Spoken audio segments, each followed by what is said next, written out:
Good morning students. आज हम start करेंगे with chapter number 7 that is functions. तो देखिए, जो प्रोग्रामिंग लैंग्वेज है वो क्या करती है, हमें एक जो बहुत लंबा हमारा कोई भी प्रोग्राम है उसको सब प्रोग्राम्स में डिवाइड कर देते हैं हम।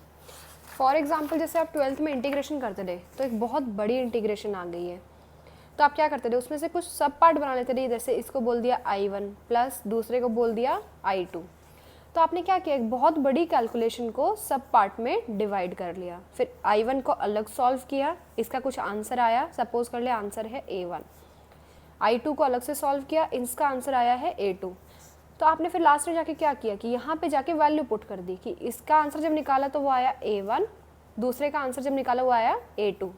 तो आपने क्या किया, एक साथ पूरा प्रोग्राम सॉल्व ना करके उसके कुछ मॉड्यूल्स बना लिए। मॉड्यूल्स किसको बोल रही हूँ मैं, जो छोटे सब पार्ट हैं। एक बहुत बड़ा प्रोग्राम था लंबा, तो मुझे उसको लिखने में, उसको फिर समझने में, क्योंकि एक बार लिख तो दिया, अब मुझे चेक करना है कि इसमें कोई कहीं गलती तो नहीं है। तो अब मैं उसको पढ़ूंगी तो मुझे समझ ही नहीं आएगा, क्योंकि बहुत कॉम्प्लिकेटेड हो जाएगा मेरे लिए कि अच्छा इसके बाद हम यहाँ गए, फिर हमने ये लूप लगाया, ये किया। तो मैंने बेटर क्या समझा कि मैं इसे मॉड्यूल बना लूँ, मतलब पार्ट्स बना लूँ, जैसे इंटीग्रेशन में बनाते हैं। तो मैंने इतने का एक अलग पार्ट बना लिया, इतने का अलग बना लिया, फिर इन दोनों को इस वाले में यूज़ कर लिया। तो मेरे लिए ईजी हो गया है कि यहाँ पे सिर्फ मुझे ये चेक करना है, ये चेक करना है, इनका यूज़ इसमें है, एक साथ पूरा नहीं करना पड़ेगा। तो इसलिए हम उसको क्या कह देते हैं, जो ये मॉड्यूल्स हैं, जो ये मॉड्यूल मतलब सब पार्ट जो बनाए हैं, जैसे इंटीग्रेशन में ये मॉड्यूल थे, पूरी एक लंबी इंटीग्रेशन थी, integration of sine x cos x D x plus integration of e⁻x tan x dx plus c1 e⁻−x और secant x, ऐसे हैं। तो अब मैं इनको एक ही पेज पे अगर तीनों को एक ही साथ सॉल्व करना शुरू कर दूंगी, मेरे लिए कॉम्प्लिकेटेड हो जाएगा, क्योंकि इसकी कैलकुलेशन थोड़ी कॉम्प्लिकेटेड रहेगी। तो मैंने क्या किया, इसके लिए अलग सॉल्व किया, अलग आंसर निकाल लिया, इसको अलग जगह सॉल्व किया, आंसर निकाल लिया, सिमिलरली इसको अलग जगह सॉल्व करके आंसर निकाल लिया है।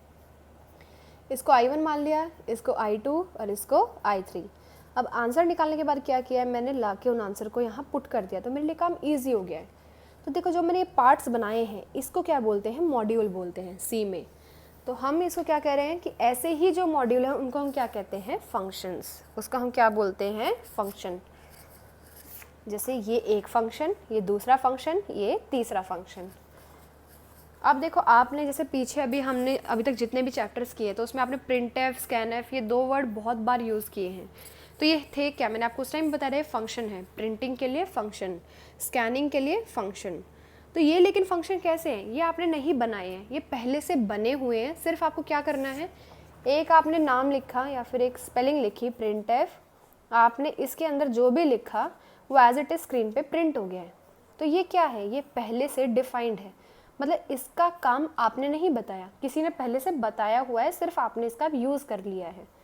ऐसे ही scanf, इसमें क्या होता है कि आपने सिर्फ क्या किया है, इसका यूज़ किया है, लेकिन आपने इसको बताया नहीं क्या काम करना है। क्या आपने अभी तक कहीं लिखा है कि printf क्या काम करेगा, नहीं, आपने सीधा उसको यूज़ किया कि printf, और printf में क्या लिख दिया कि एंटर अ नंबर। तो आपको कैसे पता चला कि ये लाइन आ जाएगी लिखी हुई, क्योंकि ये पहले से किसी ने बनाया हुआ है। तो इन फंक्शन को जो हम बस बने हुए हैं पहले से और उनको यूज़ कर रहे हैं, उनको हम बोलते हैं लाइब्रेरी फंक्शन, कि पहले से बने हुए अब हम उनका यूज़ कर रहे हैं। और जिनको अब हम बनाएंगे उनको हम क्या कहेंगे, user defined function, user defined function. तो देखिए, अब एडवांटेज क्या क्या है फंक्शन बनाने की, तो आपको पता ही चल गया सबसे पहले कि अगर एक बहुत कॉम्प्लेक्स कोई प्रोग्राम है तो हम उसको ईजी बना सकते हैं। जब भी माइंड में ऐसा आए तो आप इंटीग्रेशन याद कर ले। एक इंटीग्रेशन है पूरे पेज की भर के है, मतलब पूरी लाइन भरी हुई है, उसको एक साथ सॉल्व करेंगे तो मेरे लिए हेक्टिक हो जाएगा बहुत ज़्यादा, किस में प्लस था, किस में माइनस था, कौन किससे कैंसिल हो रहा है, नहीं हो रहा है, तो मैं कुछ ना कुछ हो सकता है, मतलब उसमें चांसेस ज़्यादा रहते हैं मिस्टेक करने के। तो हम क्या कर देते हैं, उसको बाई पार्ट्स कर लेते हैं सॉल्व, मतलब पहले वाले को एक बार कर लिया, दूसरे वाले को फिर अलग कर लिया, तीसरे को अलग कर लिया। तो ऐसे ही हम फंक्शन बोल देते हैं। तो एक बहुत बड़ा प्रोग्राम था, हमने उसको पूरे को एक साथ सॉल्व ना करके क्या किया है, बाई पार्ट्स सॉल्व किया है। तो इससे हमें क्या होगा कि हमारे लिए फंक्शन ईजी, मतलब प्रोग्राम ईजी हो जाएगा। और सॉल्व कैसे होता है, पहले तो सबसे जो मुश्किल वाला होगा वो सॉल्व होगा।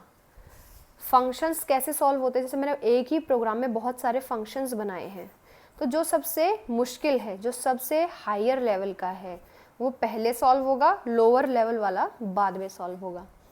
मतलब जो जितना कॉम्प्लेक्स है वो पहले सॉल्व होगा, जो ईजी है वो बाद में सॉल्व होगा, ये रहता है।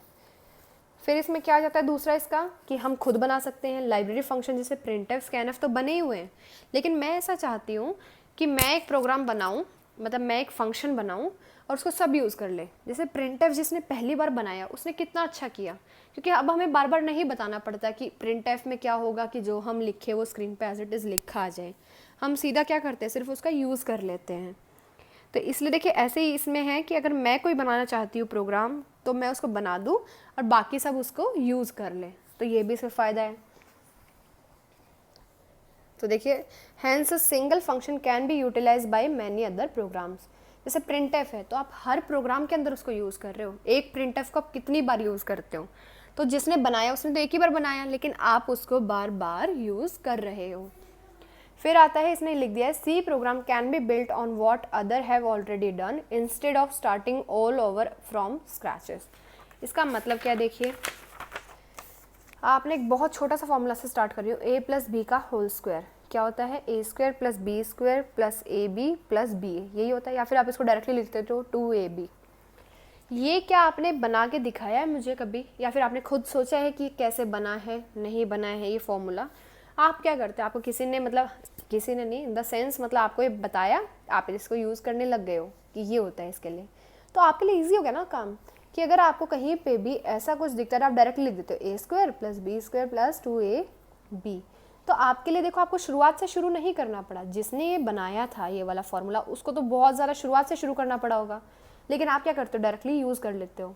तो वही ये कह रहा है सी में कि आप ऐसे फंक्शंस बना सकते हो कि आपको हर बार शुरुआत से शुरू नहीं करना पड़ेगा, जो किसी ने बना दिया वहाँ से लेके उसको यूज़ कर सकते हो।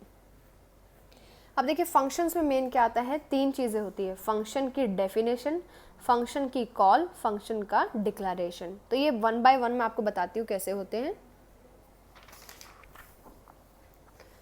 फर्स्ट आता है फंक्शन डेफिनेशन।